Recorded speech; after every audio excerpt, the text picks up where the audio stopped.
Hi అండి, అందరికీ నమస్కారం. ఈరోజు కారాన్ని ఎలా పట్టించాలో చూద్దామండి. ఎలా పట్టించుకోవాలి, ఎలా స్టోర్ చేసుకోవాలి, ఎటువంటి మిరపకాయలు తీసుకోవాలనేది చూద్దామండి.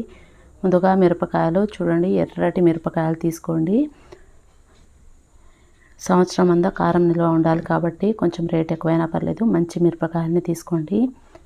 ఇలా మిరపకాయలు తీసుకున్న తర్వాత ఇలా తొడిమలు తీసేసి చూడండి, ఎర్రటి కాయల్ని తీసుకోండి. ఇలా మొత్తం తొడిమలు తీసేసేయండి. తొడిమలు తీసేసి ఒకరోజు మొత్తం ఆరబెట్టండి. ఇందులో ఈ మిరపకాయలలో కొంచెం వైట్ ఉన్నవి, కలర్ వేరే ఉన్నవి తీసేసేయండి పక్కకి. వీటిలలో ఇలా బూజు ఉంటుంది, దానివల్ల కారం పాడైపోతుంది. చూడండి ఎలా మెత్తగా ఉన్నాయో మిరపకాయలు. ఇలా ఉన్నప్పుడే తొడిమలు తీసేయాలి, లేకపోతే ఎండిన తర్వాత తీస్తే చేతులు బాగా మంట పుడతాయి.